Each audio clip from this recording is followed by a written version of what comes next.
Of all the positions on this year's football team, some of the best appear to be on the defensive side of the ball. After last year's up and down performance, how good can this defense be in 2024? That and a whole lot more on today's show. I'm Rajiv, he's Justin, and that's Nick, and that's Ryan. Here we go. Welcome to the Bucky Report, your destination for all things Wisconsin Badgers. Authentic takes. Oh my God. Game analysis. Touchdown Badgers! Ring one up! And discussion from the fan perspective. Woo-hoo! Thanks for joining us and on Wisconsin. Welcome into the Bucky Report. We are your hosts, Rajiv and Justin, back together on a Sunday evening to talk about all things Wisconsin Badgers. On today's show, with the season fast approaching, we turn our attention to the Mike Tressel-led defense, what went wrong and right last year, and how will the defense look in year two. We talk through some defensive predictions and expectations. The Know Your Foe series moves into Game 4 as the Badgers will make their first road trip of the season into new Big Ten country out west at USC. Big Ten Media Days wrapped up this week. Nick Osen from 247 Sports returns to the show to review the happenings of the week in Indianapolis. While we are about to embark on the 24 season, Luke Fickell and his staff just got a nice recruit for 2026. We are at the Bucky Report on Twitter, YouTube, and wherever you can find your podcast. If you like what we're doing, hit the subscribe button so you know when we make new videos. We've got a star-studded cast here today on the Bucky Report. First, of course, we're making his, fifth or sixth appearance in the Bucky Report from 247 Sports. The Bucky Report proudly welcomes Nick Osen from 247 Sports. Nick, welcome back, man. How are you? You guys are the best. I love that thing. I'm great. I've been looking forward to this. And like you said, we've got a heck of a cast tonight. We sure do. And, of course, our very good friend, the man, the myth, the legend himself. The Wisconsin Badgers podcast legend himself. The host of Locked On Badgers. The one, the only, Brian Harris. I mean, I've been waiting to use that. That is amazing. I have not heard that yet. Ryan, welcome back. Welcome back. What do you think of your new intro, Ryan? I gotta say, like, it's pretty on point. It's pretty on point. Yeah.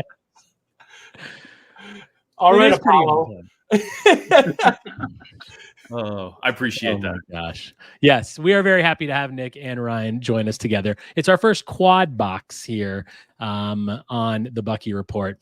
We've got a lot to get into today, guys. First and foremost, Big Ten Media Days were this week in Indianapolis. My home, Indianapolis Colts. Let's go. Nick, I hope you loved it there because it's one of the best cities in the world. Nick, so we'll start with you on this one. You're going to kind of talk us through. You were there. You got to go to Big Ten Media Days. Tell us about some of the things that you learned. What were some things that were interesting to you? Walk us through what that was like. Man, I loved your city, quite honestly. I was really impressed. I'd been there before a little bit, but hadn't gotten to spend more than really a day or two there. So Indy was awesome. And, I feel like really kind of the majority of the media, I don't think there was a ton of new stuff early, but I think we continued to maybe pick up some pieces of info throughout the day. And just a couple things that I really took away. I know this isn't going to be super surprising, especially to this group. The Tretch Kekayuna buzz and the vibes around him are not slowing down by any means. So that was one of my big ones. I heard good things from Coach Fickell. And then I don't know if you guys saw it, I got the chance to do some one-on-ones with the players, and both Hunter Wohler and Jack Nelson pointed out Tretch is really a guy to truly look out for. I think that his maturity, his work ethic have really impressed people. So I think that that's an area that I'm really kind of intrigued by, and obviously excited to see how they're able to use him along with Pauling and obviously some of the outside threats. So I would say that was a major one for me. I had never heard so much praise, yet about Tyler Van Dyke and his work ethic. It was really impressive what the guys had to say. I would say Fickell and Jack Nelson, they talked about how he was maybe a little quieter coming in, as we've talked about on this show, but just kind of put his head down, worked, put all the time in, gained the respect from his teammates. And obviously at that position, especially as a transfer, That is huge. Those are just a couple of the keynotes, guys, that I'm sure you'd want to hear about offensively. And defensively, somebody we haven't talked about a lot, maybe we'll touch on here in a little bit. James Thompson Jr. is a veteran player that the guys are really feeling is going to take another step. That's from Jake Chaney, a linebacker from our conversation. Wow. All right. Justin, what are your thoughts on some things you heard from Big Ten Media Days? Well, I mean, when I hear Hunter Wohler say that Tretch Kekahuna is going to blow up, I mean, I just kind of look at Mr. Herrings and say, I told you. It's going to happen, my friend. 41 catches. We are all Tretch fans on the quad pod. Yeah. We're clear here. I don't want this to turn into that's a lot of catches, man. There's a lot of targets out there. We'll see. But listen, when you're the fly in Hawaii and you make plays, all right? This is what's going to happen.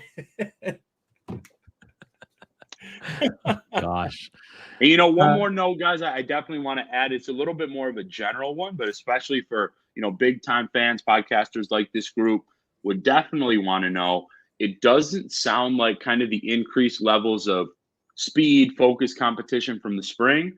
It doesn't sound like that's going to slow down here in fall camp. Obviously injuries are a thing and things like that. But I think heavy hitting, competition, at least that first, I think it would be like back end of the first week into the second week, once you do go full pads and things like that, I think are really going to be pretty full blast. And then obviously when you start getting into game prep, you don't want to risk things quite as much. But I thought that was really good. And, I was really impressed with how Fickell, Jack Nelson, and some of these guys, they opened up a little bit. They showed, kind of another side.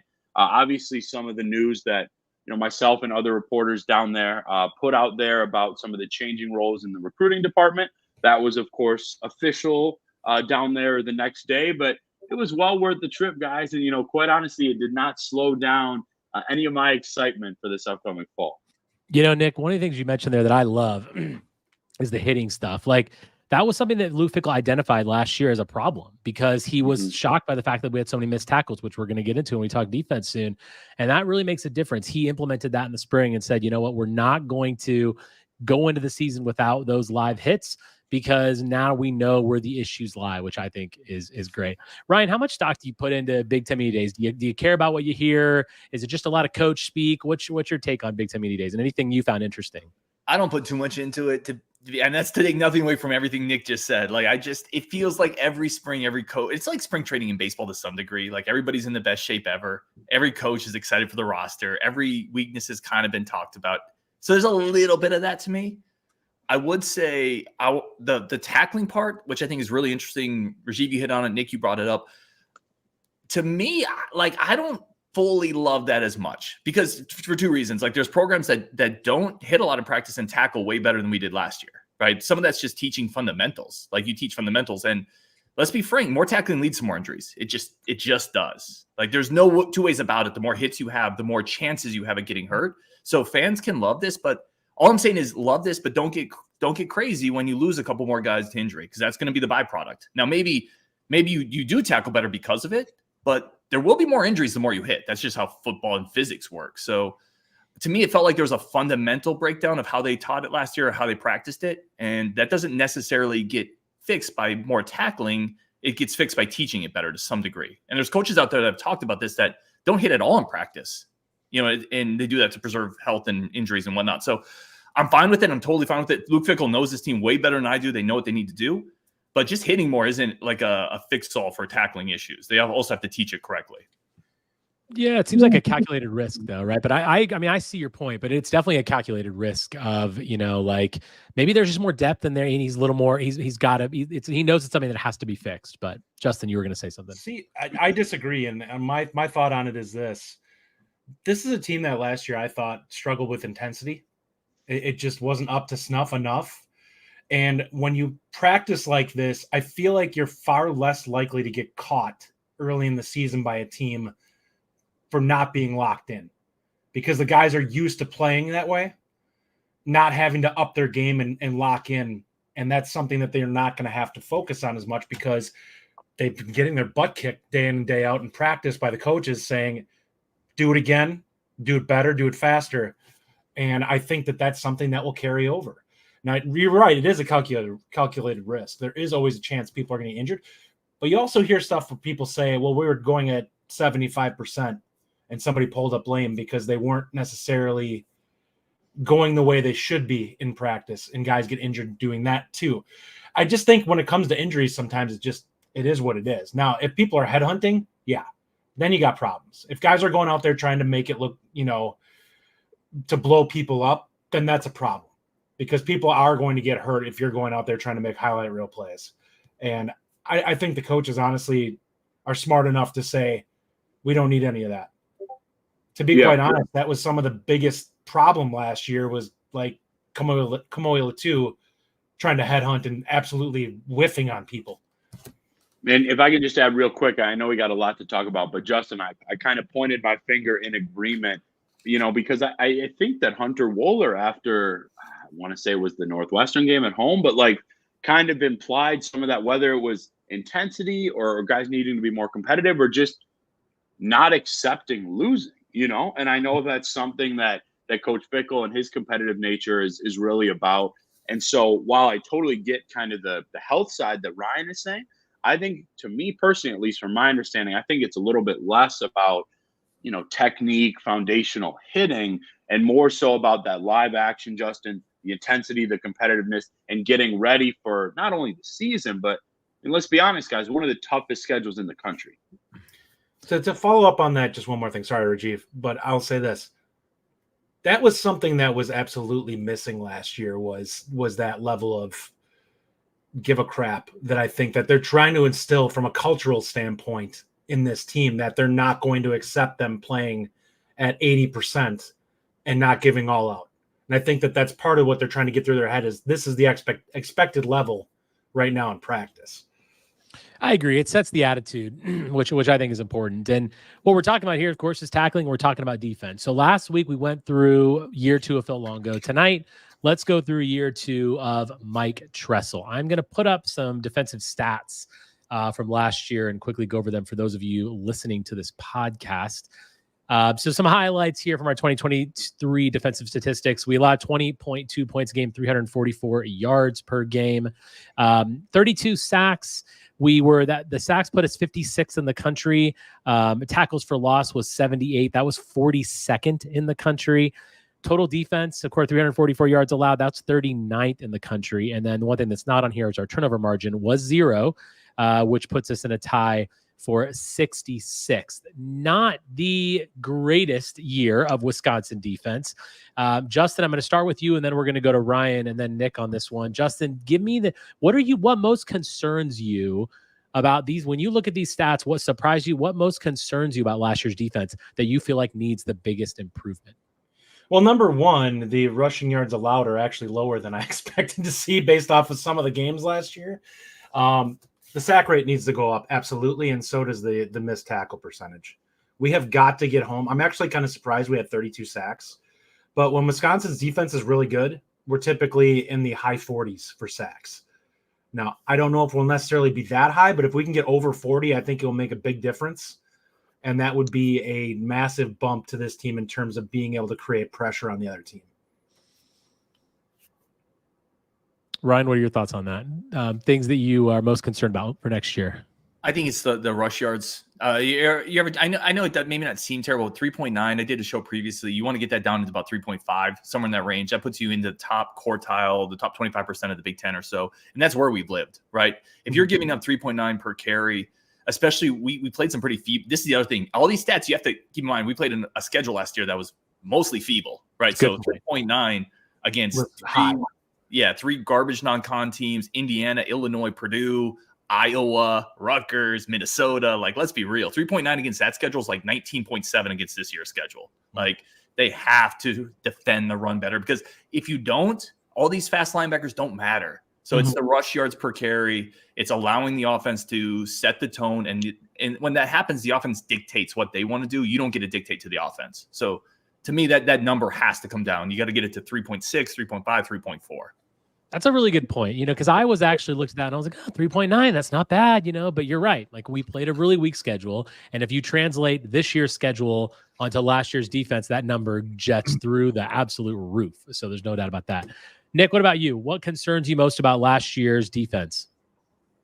That was an interesting point, Ryan. I think that was well thought out. For me, guys, Rajiv, I would agree with sacks, like Justin said, but more than anything, and I know for a fact this is something that this defense and some of the talented leaders of this year's defense know needs to change, and that's the turnover level. I mean, you've got to have, I understand it was, I think you said 0, so, not necessarily negative, but you want to have a margin in your favor. Obviously, you got to be able to, certainly create more, especially as we see more of these potent passing attacks or better quarterbacks coming from the Big Ten, coming to the Big Ten. I think that's a big area for me. And like I said, I can tell you very confidently that the leader of the defense, leader of this team, Hunter Wohler, who's sitting back there in the secondary, knows that that is something that needs to be better. And I think more sacks, potentially you get some strip sacks. I think that's all going to help too.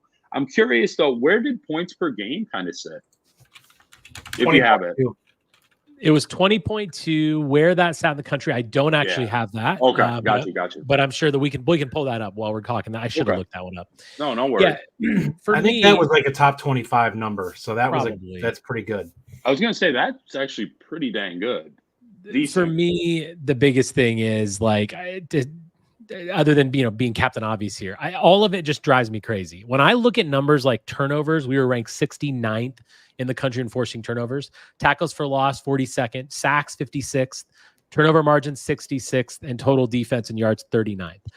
Those numbers need to be in the top 20, top 15. I'm sorry, but I'm not saying that we have to have Iowa and Michigan's defense, which were two of the top defenses in the country last year. I know we're not that, but this team historically has a much better defense than this, and I cannot stand seeing these types of numbers attached to our defense.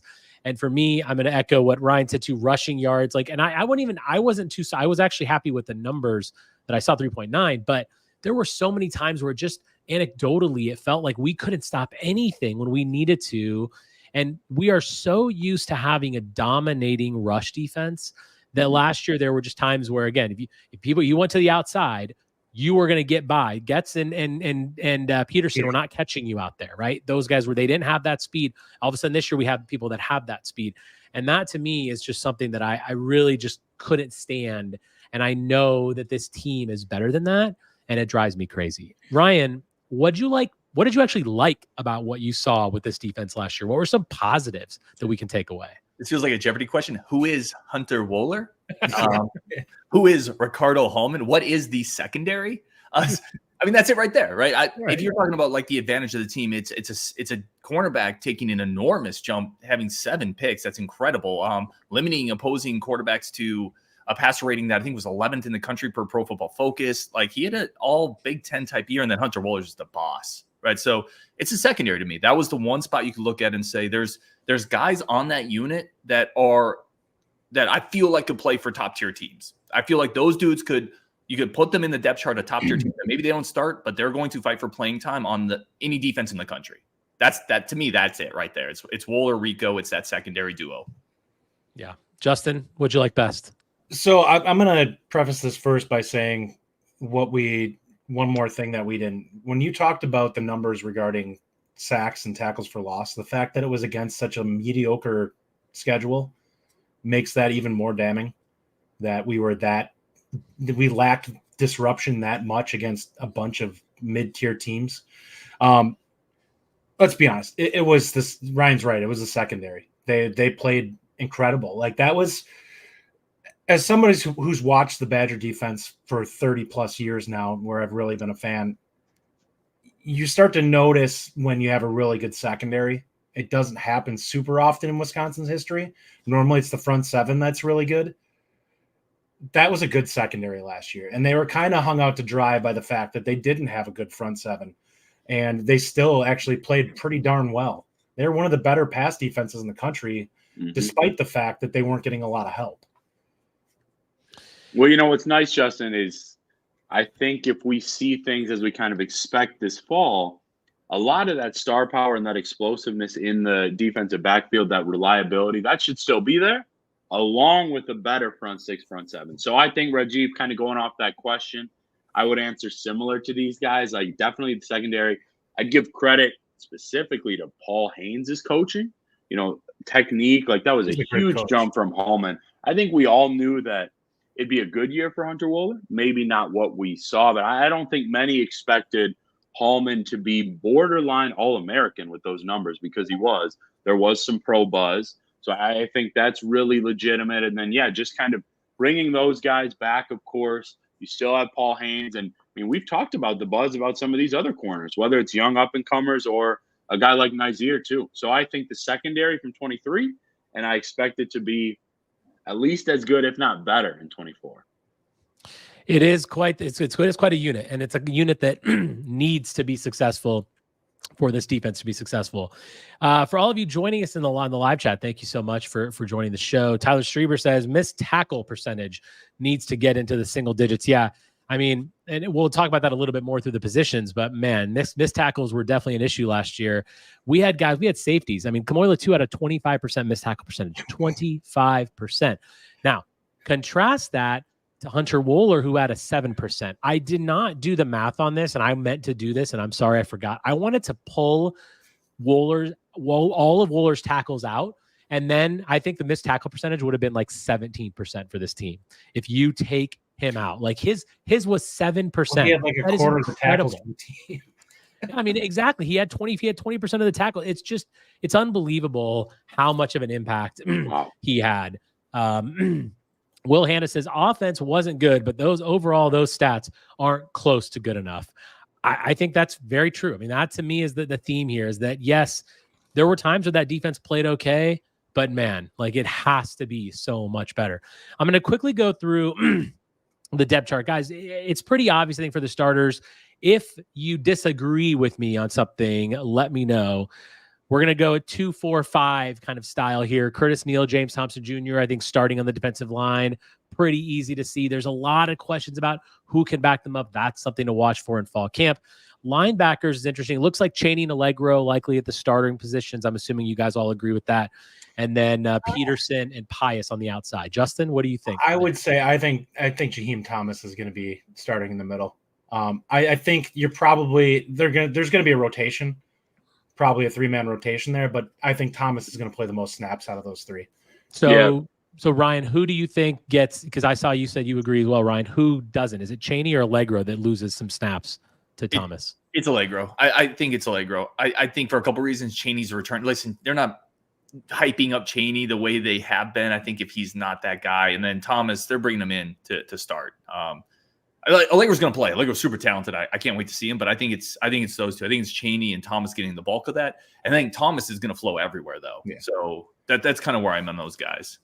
Yep. Yeah, Rajiv, I think Thomas is a lock to me at this point because of what he's done, because of how he looked in the spring, and the way, again, that some of these teammates were just talking about him. Like Hunter Wohler telling me, he doesn't mince words. That I wish I had the quote with me, but basically – Thomas is a stud. I see him starting. And then on outside guys, that's a 1,000,000,000% going to be a rotation, as Justin said. But I personally think, at least from what I saw, none of this is etched in stone, but we're just sharing our thoughts.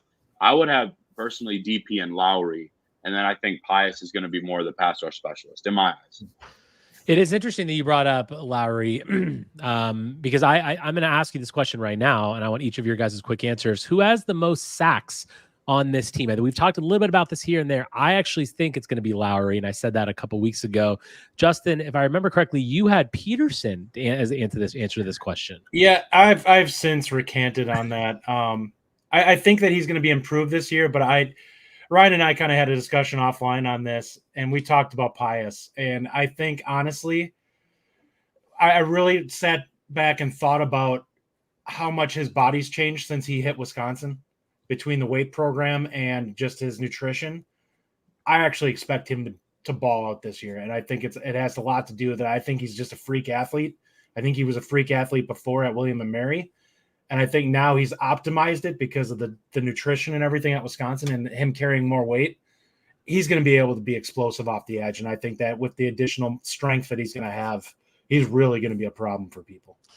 You recanted your take. Okay. Well, Ryan, I guess I know your answer is Pius. Listen, it's okay to recant if you're being pious. Let's go to church. Excited. Listen, everybody I've talked to, John Pius is like, Brady Collins raves about him. One little note out at EA Sports, we talk about it. The rankings don't mean everything, but they also obviously talk to people on staff. Pius has the best pass rush grade. That doesn't randomly happen to a guy coming from an FCS program. They've talked to somebody, that hype is there. He's gained weight and he runs 20 plus miles an hour. Those skills translate. Like, speed is speed. It doesn't matter if you're from the FCS level or if you're in the NFL. 20 plus miles an hour at that size is 20 plus miles an hour.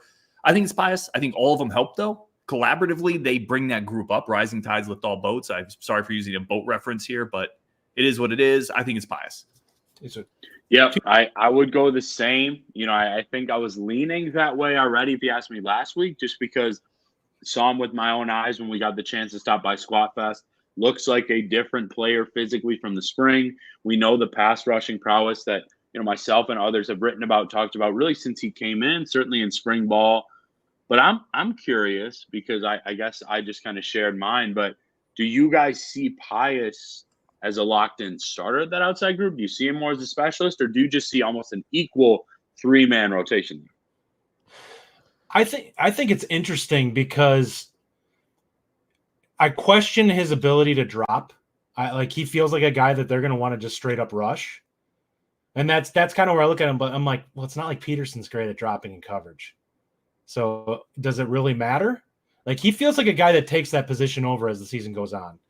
I will say this, one thing I wanted to throw out to you guys. Number one, I think that the outside linebacker group is going to double their sack output this year, the group as a whole. Number two, you think Pius is going to be – you think he's getting drafted?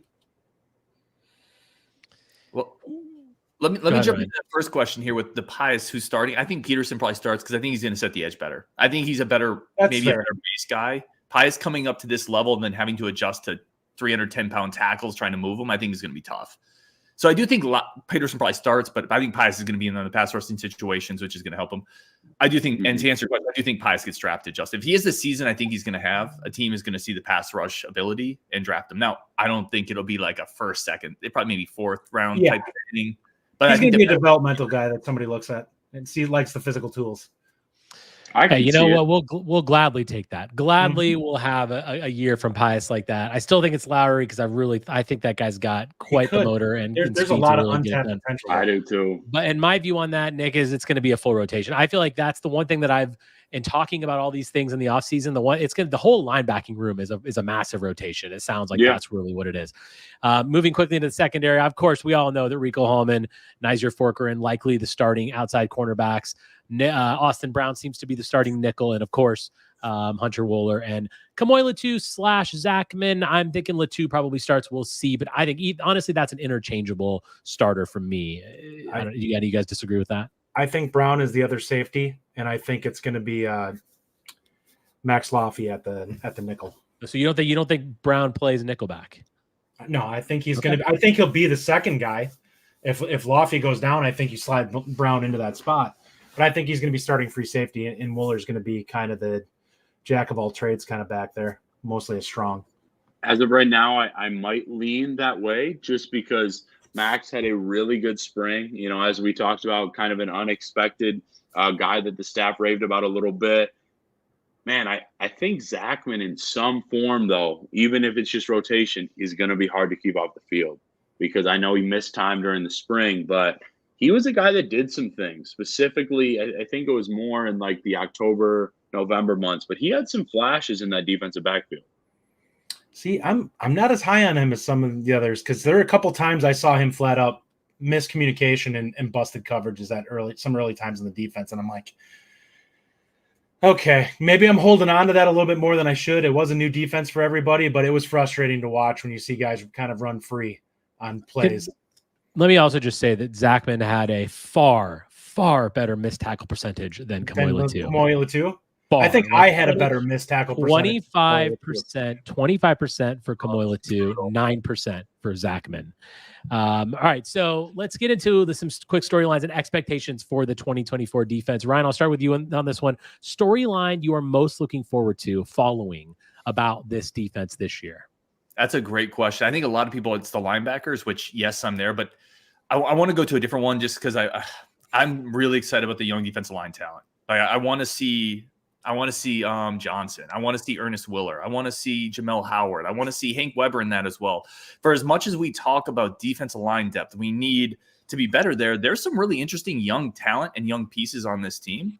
I can't wait to see how those pieces kind of coalesce, come together, who can help us this year, and who can help us this year in bits, but those bits then point to bigger roles in the future. So to me, that is an enormous storyline I'm super excited to follow.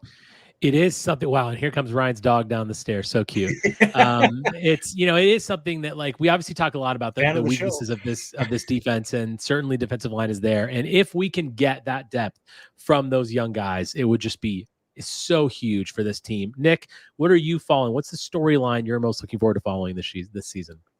Yeah, unfortunately, my guy stole my thunder there again. But I'll go another way with it. I think it's more so, what type of improvement do we see in terms of consistency in the run game? I mean, I have heard and seen good things about James Thompson Jr. I'm pretty confident there. I think Evan and I both wrote about Kurt Neal looking pretty good in the spring.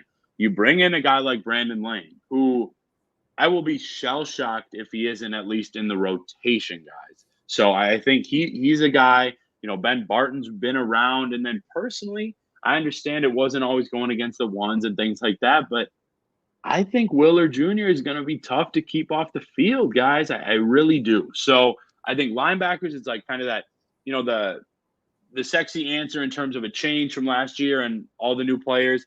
I think you've got some of that star power in the defensive backfield, but the D-line, I'm sure we all agree, is going to really help establish probably that floor and to show, is this going to be more of like, 6-7 wins, or can they creep up to that 9, maybe 10-ish range if that's a little bit more complete?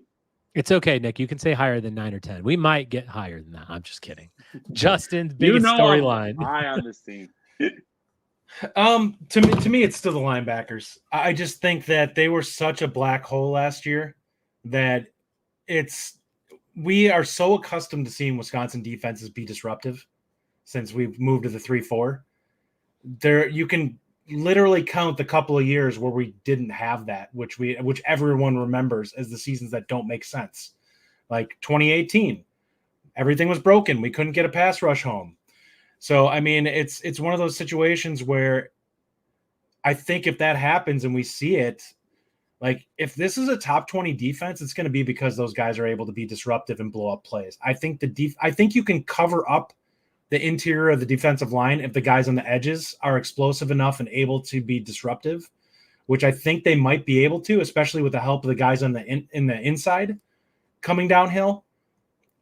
They can help kind of reinforce those two guys in the middle who don't have to be necessarily elite, but they can be solid, and we can cover that as being good enough. Now, we would love to have them be disruptive, but I think there's a chance that we can be, and I'm not saying we're going to be a top 10 defense because I don't think we are. I don't think this is going to be what we saw in 2019. This isn't going to be what we saw in 2017. It's going to be a step back from those. So people can, I don't want people to get ahead of things. But I do think they can be top 20, which is a defense that is capable of when they get hot, they can really cause problems for teams. And I really think the secondary will play a bigger role in that aspect because I think the coverage is just going to be better. Quarterbacks are going to struggle to find holes. Let's hope so. I think they will be top 20. I think they could be top 15. Maybe I'm drinking some of the Kool-Aid, but I mean, I think the talent is jumped. I think that's the feeling, but I think that's reasonable. I think that there's a possibility they get there. The one thing you have to remember about that is our schedule. Our schedule is tough, and we're going to be playing a lot of good offenses. I mean, I know we're going to talk about USC in a little bit here, but that's a team that scored 40+ points a game last year. So we have to think about how that's going to impact things. I have nightmares, by the way, about what Cam Ward did to this team last year. So for me, my biggest storyline, I said this on Ryan's show a few days ago, it's tackling and speed. I need to see more of it. I cannot see a safety have a 25% missed tackle percentage, and I cannot see constantly teams rushing to the sidelines, knowing that they're going to be able to hit that edge and get past our linebackers. And to me, that is the story that I have to see change because it has become a staple of Wisconsin's defense. Now, this is a different defense. We're not running the old 3-4, but we still have to be able to set those edges and make sure that teams can't just abuse us like what happened last year at several times. Okay, so let's talk about some expectations. Sorry, go ahead, Justin. Not to jump. What I was going to say is, to be quite clear, we really haven't played a 3-4 in a long time. We've been a 2-4-5. They've effectively used the outside linebackers as 4-3 rush ends. Like we've been playing that nickel for a long time now. So I think they can get away with this is probably, you noticed it last year. We made the transition to it when guys just weren't comfortable in what they were doing. They went back to this because it was closer to what those guys were used to in terms of the scheme itself and made it simpler for them. So I think that from a personnel standpoint, I think we're still kind of fitting that role, and we're closer to where we've been, going back. We really haven't played a lot of 3-4 since I think the first couple of years under Aranda.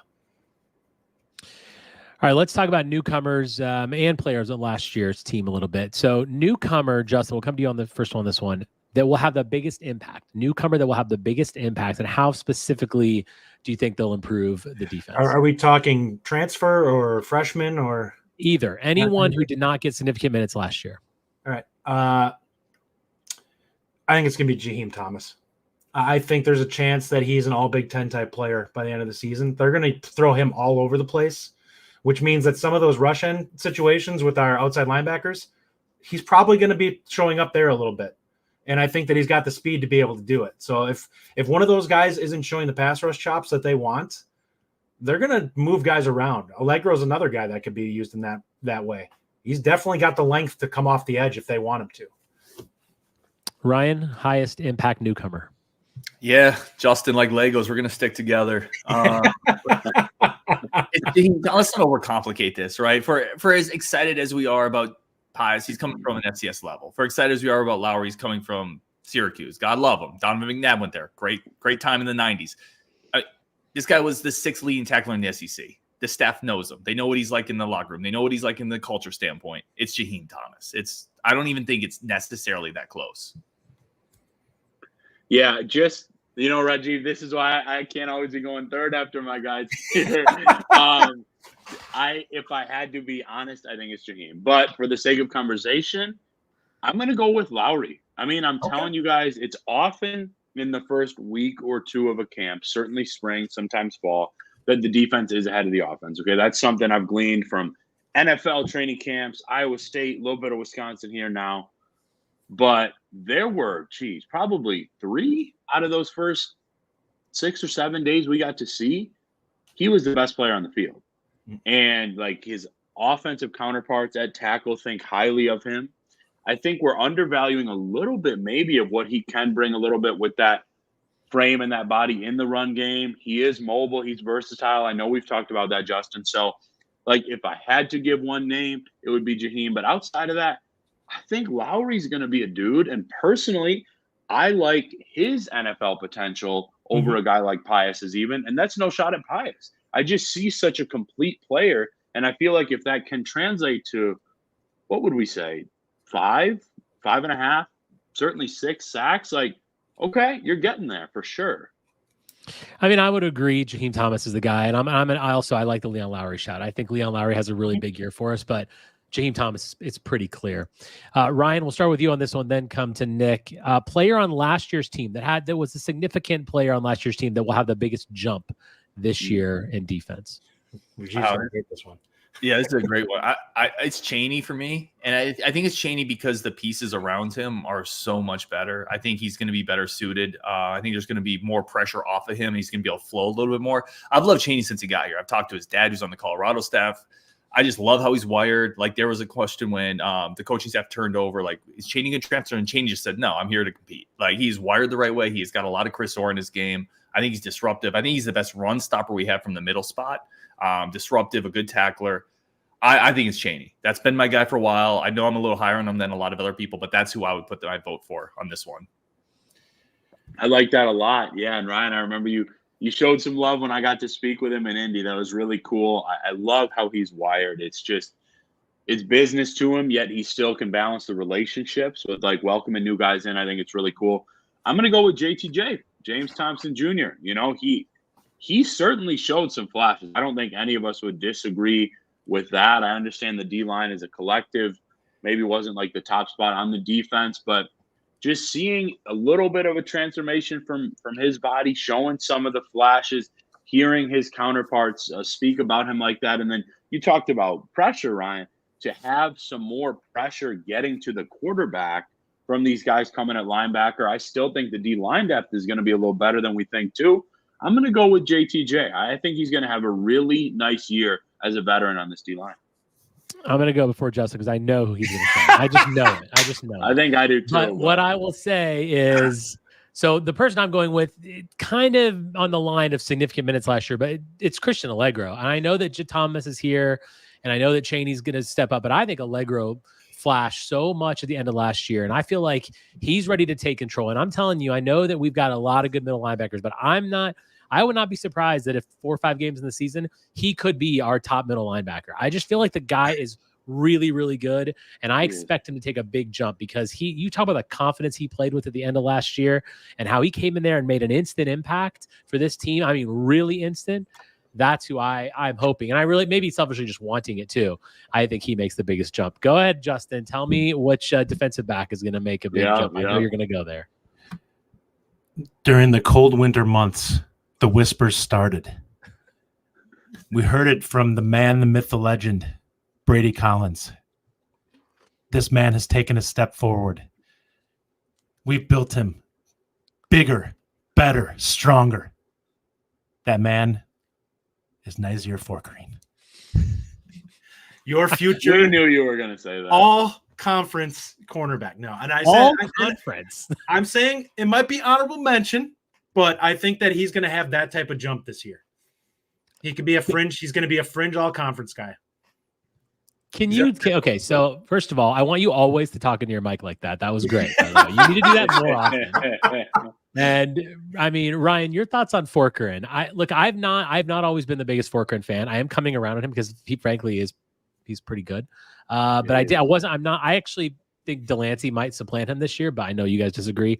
Ryan, where are you on Forkerin?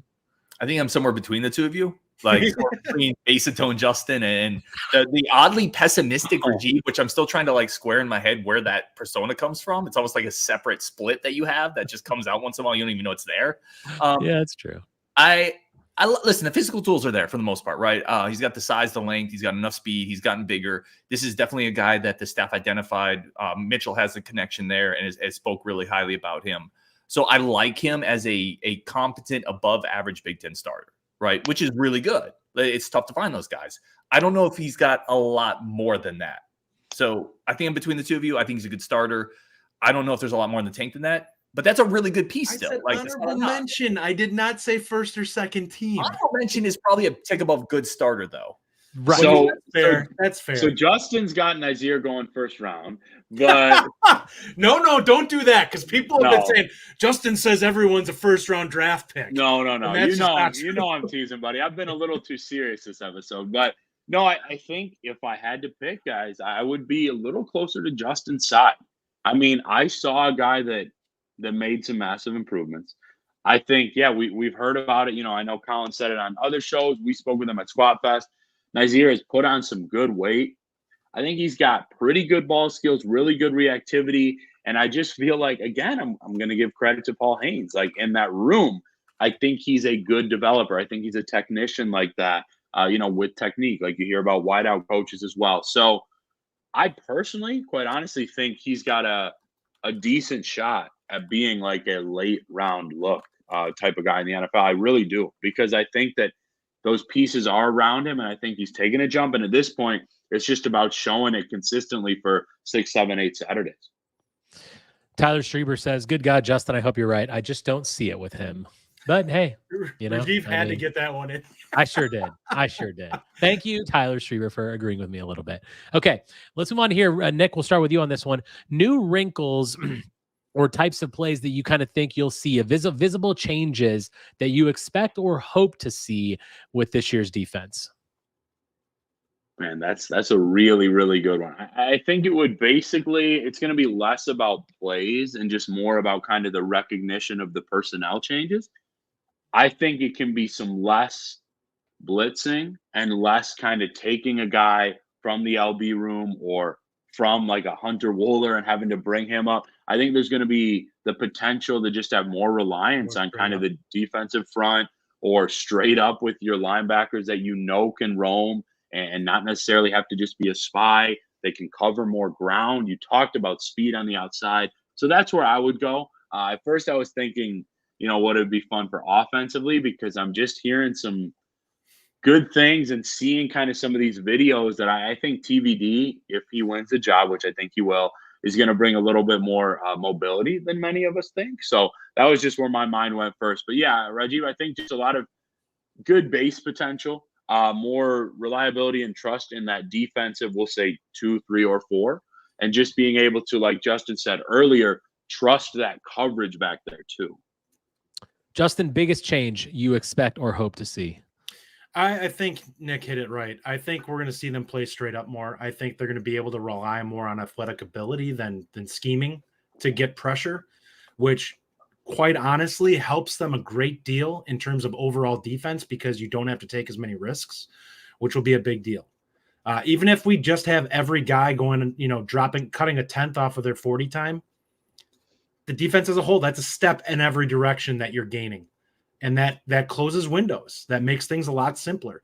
We've talked about it from the standpoint of like just the recruiting, why it's so important to get the athletes in. Mm-hmm. That's why it's so important for them to get the transfers in. If they needed guys who can help close some of those doors, it helps with the run defense, because you have guys that can basically keep a running back from being able to turn upfield. If he's trying to go work the edges, like we were talking about earlier, Rajiv, you get a guy who can push him out a little bit further. Suddenly he gets stuck not being able to move upfield, and you get him for a yard.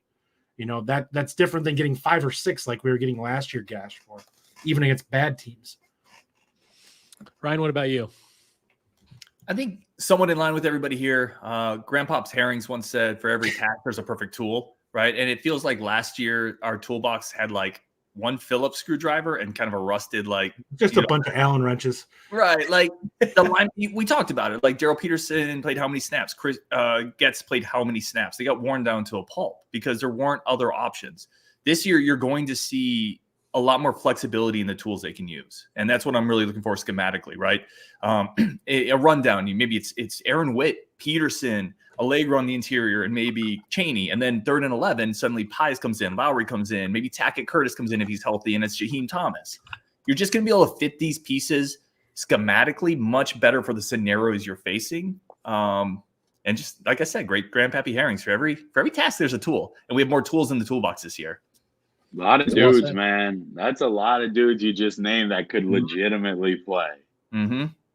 It's well said. I mean, that's right. We've got the players, and we'll see what we can do. So let's talk about that now. Let's go to the last question on the defense.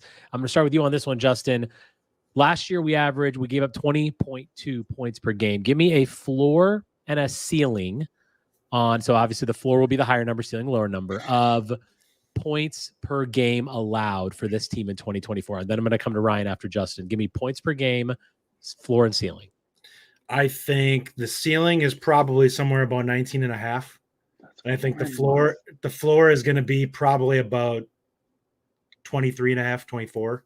I don't expect a significant drop, but if with us playing better offenses, there's a chance they give up a touchdown more against those, and maybe we tighten the screws a little bit more against the teams that are worse. I think the floor is right about 21. I think it's about what it was last year, maybe a little worse. And I think the ceiling's about 28. I just listen. There's a chance this year that Oregon. Are you talking offense, Ryan, or defense? Yeah. So if you flip, so you're saying the floor is 28, the ceiling is 21. Floor is 28. Floor is going to be higher number. Yeah. Yeah. So I don't think we're going to match 20 points per game next year. I really don't, because two facts. I think our offense is better. I think we're going to score more, which is going to force the other team to score more. I think the pace of play is going to pick up. And the defense, you can go look at that schedule last year. It was so trash. I don't think our defense has gotten so much better that it's going to completely negate the much better offenses we play this year. 28 would probably put us around somewhere, I would say 80 plus in the country. It's a much better schedule. It'd be worse than that, Justin. Yeah. Yep. I'm saying that would be a pretty big number drop for this defense getting better. That's not what I have as my prediction for the record. Just like Rajiv isn't predicting 11 wins. That's just his ceiling. I get that. I'm just saying a lot would have to go wrong for them to drop that far. Yeah, I mean, look, I kind of agree with Ryan on this one. I think that our floor to me is like 27. I think that's pretty much because, and then the ceiling is probably like 20, 21. I agree. This exact number that we had last year, 20.2. If we have that this year, to me, that's good. That's really good. That's because probably we're going to probably a points. 10-win team. Right. And we're going to have, I mean, you have to remember we're playing USC, who averages, again, 40 plus points a game. Now they gave up 34, but average that with the number 1 pick in the draft, though. But Lincoln Riley always averages that. Lincoln Riley run his butt. Okay, but they haven't had a pocket passer like Miller Moss under him since when? Like every other quarterback has been super mobile. We're also I got mine too, though. We're also playing Oregon. We're also, I mean, there. So so floor for me, the higher number is going to be 27. Ceiling, the best we're going to do is about 20. Nick, what are your floor and ceiling? Yeah, I even think Oregon, I mean, I'm not shy about saying, and I'm high on this Badgers team, I think Oregon could be the most complete team in the country potentially. So I just wanted to say that. I'm in the middle, as it seems to be usually. I've got the absolute floor just because, I mean, I'm fortunate to have seen it with my own eyes of the intensity of this defense, the talent, the speed. Floor 23.5. Ceiling, because that is everything's going well. You're shutting out a couple of those stinkers, let's say, of the bad teams. 19. Wow. Ceiling 19. But what would be my pick if we didn't say that? But if we did, I'd probably go 20.6 to 21. I think that's fair. And that's good numbers. Those are good numbers, guys. Like this schedule is really hard. Ryan's rightfully has pointed out tonight about how bad the schedule was last year. And we don't think about that enough. I mean, look at how bad teams were that we actually, like, there were times when we couldn't stop bad teams from scoring. And there are times when, we played bad teams, and there are times that we could stop anyone because the teams just weren't that great. It was kind of crazy and a lot in between there. Ryan's prediction has me thinking of the old NFL films, Tampa Bay Buccaneers videos, and being like, what is going on out there? We don't play Deacon Hill this year. I'll say that. We don't have Deacon Hill. According to Kirk Ferentz, they might have a pretty good offense this year. We'll see. That might be like 17 points per game, something like that, maybe 18. I mean, it's just crazy. All right, so moving on with our Know Your Foe series. This is week 4 of the Know Your Foe series. Let's quickly talk about USC. Lincoln, we've talked about USC quite a bit tonight. Lincoln Riley, of course, their head coach, 8-5 last year. They averaged 41 points offensively. They gave up 34.4 points a game. Of course, they lost Heisman Trophy winner Caleb Williams, but they replaced him with kind of a sort of like a very polished, clean running quarterback, Miller Moss, who's been on the team before. He actually started in the bowl game, had a really good bowl game last year in the Holiday Bowl. They added Mississippi State's Woody Marks as their he's going to be their sort of bell cow running back. They have a new defensive coordinator, DeAnton Lynn from UCLA, right? UCLA, yes. So theoretically, this defense allegedly gets better. They did lose some of their secondary. They brought in some transfers in the secondary.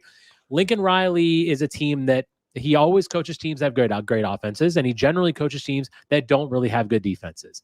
They don't really have the players, in my opinion, to have a great defense, even though they have a new coordinator. But they're still a team that's offensive, very, very strong. And they also have, by the way, just one more thing, Zachariah Branch, their return specialist. He's like what Cooper DeJean was in our conference last year. Just you don't want to let him see the ball. Justin, from what you've looked at USC, what are your thoughts on them? Give us your take on USC. So I think realistically, they're going to be primed for a regression offensively. And I think a lot of that has to do with the lack of mobility at quarterback. Not that Moss is a statue, but he's not what they've had in the past. And that the best offenses that Lincoln Riley has had have all had ultra mobile quarterbacks running around back there.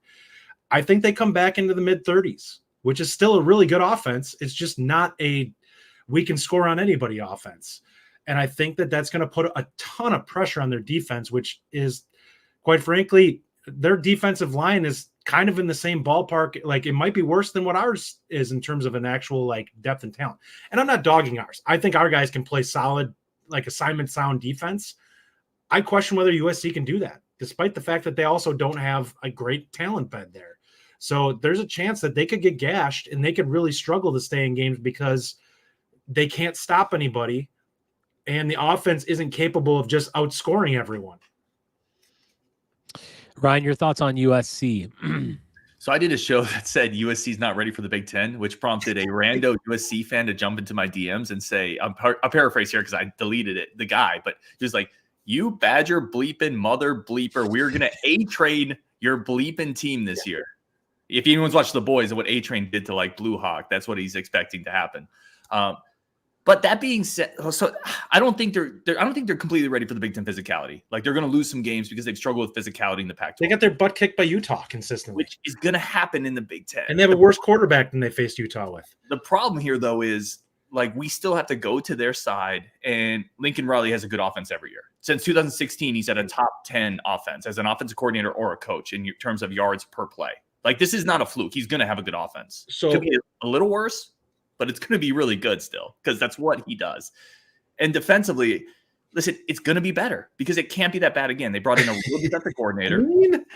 They're not going to be that bad. And they also brought in maybe the best linebacker in the Pac-12. Oregon State's guy transferred in. He was all Pac-12 first team. And they brought in 2 all Pac-12 defensive backs, including one of the best coverage defensive backs in the Pac-12. Like the defense will be better. The offense will be really good. It's a scary team. It's not a complete team by any stretch. Miller Moss is not Caleb Williams, but it's a really scary team to play on the road because that offense is going to hum. Yeah, I feel like I'm somewhere. I'm coming to you in a minute, Nick. I feel like I'm a little bit in the middle of both of you guys. I do think that like Lincoln Riley is going to have a good team. They're going to have a good team. They're going to have a good offense. But I do feel like the physicality of entering the Big Ten, not to mention their offensive numbers are going to go down because they're playing Big Ten defenses in general. Like the Pac-12 has never had historically good defenses. So I do think that they are in for a bit of a rude awakening.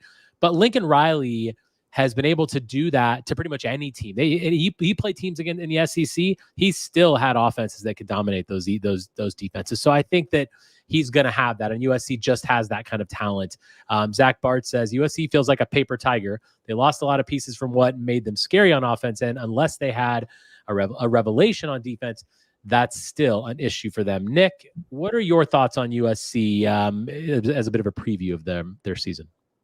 Yeah, so I tried to hear a little bit of what Lincoln Riley had to say at media days. And guys, I do think there's a little bit of pressure there. I really do. And I think part of that is because of the personnel they've lost. Now, Ryan, good stuff. I knew about obviously the linebacker. I didn't know about all the DBs. So I had actually thought that their most important addition was they got Matt Entz, I want to say from South Dakota State, but like a big time defensive coordinator or head coach there coming in as like an analyst just to help on the defensive side. I think that unit is going to be better.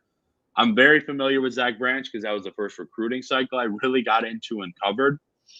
And this isn't even a slight at Miller Moss because, Caleb Williams is a dude. He's the quarterback for my pro team now, but he had some rough games. So I agree with just about everything you guys said. However, I don't think that some of the offensive personnel is exactly what Lincoln Riley's used to. I don't think that some of that fan base and outside of really this state knows how improved the Badgers should be. So while I'm not going ahead and making a prediction yet, though I feel pretty good there, I've seen the line for that game, and I think it's a little bit disrespectful toward Wisconsin. I saw that all the way up at 7.5 in favor of USC. That, to me, that number should be a little bit closer to 3.5. And I personally like the completeness of Wisconsin. So while I think that USC in terms of moves and maybe staffing might be trending in the right direction there, I think personnel, they are going to see that drop off. I want to throw one thing else out there too.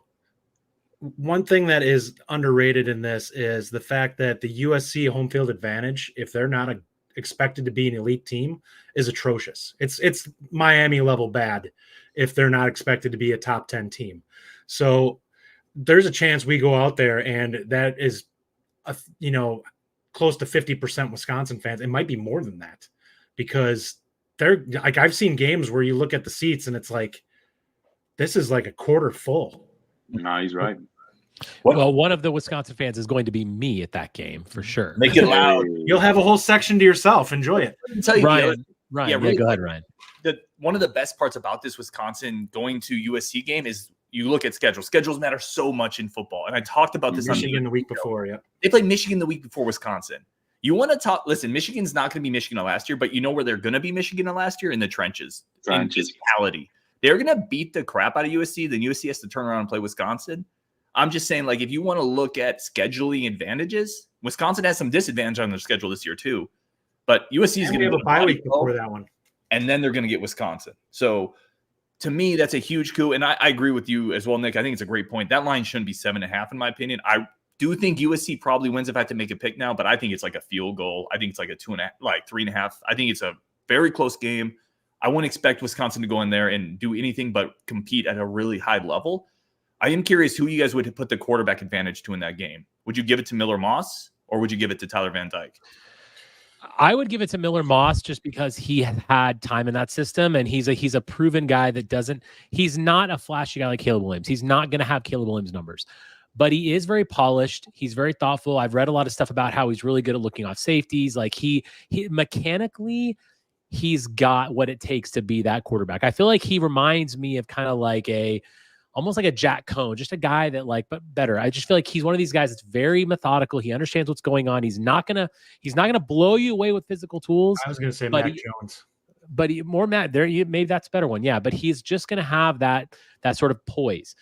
And with Van Dyke, we just don't know. I mean, going into that game, we'll maybe have a better idea, but we'll see how that happens. Let me ask you guys this. We'll start with you on this one. Last question on USC, Justin. We beat USC if what? If we can run the football the way I think we're going to be able to this season, I think we'll beat them. And I think we're going to be able to put a ton of pressure on them, because if you watch the games when Utah beat them, they absolutely gashed them on the ground. And I think that one of the underlying issues that this USC team is going to have is they could be better on defense. They don't have the talent in the trenches on that side of the ball. And Wisconsin could, if our line is what we think it's going to be, we're going to beat them up running the football, because if we're a good to great offensive line, which I think we're capable of this year, then they're going to run the football down their throat, and they're going to make them probably feel some real urgency in that game and make some mistakes. Ryan, we beat USC if the hype translates, and by the hype I mean the linebackers, the pressure. You got to make Moss uncomfortable. You can't to your point, I've read the same things. He's a processor. He understands the reads. He'll scan the field, but he's not Caleb Williams. He's not going to evade two guys and break off a 20-yard run. He's not buying time to make him uncomfortable. The pass rush has to get home. You do that, I think you beat him. Nick? Yeah, personally, again, I will say I think Wisconsin wins this football game. I do think Wisconsin does win 8 or 9 games. So I personally think for this one, you win the turnover battle and you rush for 140 plus, maybe 150. But yeah, I feel good, and I'm not overlooking USC. Again, I give credit to those hires. I think it's going to be a damn good football game. But I just feel outside of even personnel, the matchups I kind of like. I like Wisconsin's offensive strengths against USC's defense. So I'm excited. I hopefully will be talking more games with you guys as well. We've got local media day here on Monday, so I got to get a little bit of sleep. This quad pod was awesome. Appreciate you guys. Take care, Nick. We're going to end the show actually pretty much right now, too. We tapped you guys for just a bit over an hour, but I'm going to say this about USC. Whether you're playing USC, whether you're playing Oregon, any Pac-12 team that are like traditional Pac-12 teams, we need to hit them in the mouth, okay? That's what we need to do. I want to see us hit these guys in the mouth and understand that they're coming into this conference. We need to play physical. So Ryan, I'm totally with you on pressure. We have to find a way to get Miller Moss uncomfortable. And that's going to be the theme for any Pac-12 team we play. I mean, same thing with Oregon too. They're not really used to seeing that Big Ten defensive line pressure. And for me, that is just absolutely huge. Real quick here, let me ask you this, guys. We'll start with you, Justin. We lose to USC if what happens? I would say if the offense is still broken, we have got to be able to if we're going to win some of these bigger games, we're going to have to be able to put offensive pressure on teams and give our defense some flexibility and some rope to play with, because it's something that they haven't had. So I think you have to be able to separate a little bit and put pressure on the other team. You want USC to be one-dimensional and basically just come downhill at them. If they can be balanced because they can score with us, that's a problem. Ryan? We lose if? That's a good point from Justin's perspective there. I think it's, and one of the reasons I asked you guys who you thought is the better quarterback, I think you lose. Listen, ultimately, football is a quarterback-driven game. It's not the be-all, end-all, but there's a chance Miller Moss is the next Lincoln Riley product to some degree, and there's a chance Tyler Van Dyke is still inconsistent. And it's a road game, and we can clown USC's home crowd all you want, but like it's still a road game. It's still us traveling across the country. It's still a Tyler Van Dyke that at times in his career has been inconsistent. If Miller Moss is straight up the better quarterback, you're not going to. And a better quarterback means he's demonstratively the better player that day between the two of them. You're probably not going into USC and winning. For me, and this is it, for me, it's all turnover margin on this one. If you give them the opportunity to have more possessions with that offense, they're going to burn us. And we need to be very careful with the ball. It's also our first road game of the season. The first time after we're 4 weeks in, we've had 3 home games and a bye week. That's going to be a really big deal for a lot of these new guys playing together on the road in a hostile environment. Justin, I know you said it's not really hostile, but it is. It can be. I mean, they are, especially a team that's playing their first year in a new conference. I think their home crowd is going to be pretty up for this. Do you think so? So this is what I'll say. There's a chance they come into that game at 2-2. They could be, that crowd could already be out on them if they lose to LSU and they lose to Michigan. There could be some real problems brewing there if that happens. Yeah, that's fair. Well, that'll do it for the show today. That'll do. Yeah, they could. Yeah, right. I'd be shocked with the defensive line issues they have. I'd be shocked if that happens. But let's just say this: we could be 3-0 going in there if things happen against Alabama. You never know. And then Rajiv's hype train is going to be really high at that point. They somehow find a way to be 4-0. I don't know what the hell I'd do. Right. We always are thankful of Ryan Herring's time. The man, the myth, the legend, the host of Locked On Badgers. Thanks for joining us, Ryan. Final thoughts, Justin? Anything to end the show? Practices start this week, boys. We're going to start hearing some news. We will definitely be covering fall camp on next week's episode. And we did not get to the mock commitment, but we'll talk about that a little bit next week as well. Thanks for joining us, everyone. And as always, on Wisconsin. On Wisconsin. Thank you for listening. If you enjoy the show, subscribe to our YouTube channel at The Bucky Report or The Bucky Report Podcast from wherever you get your content. Until next time, on Wisconsin.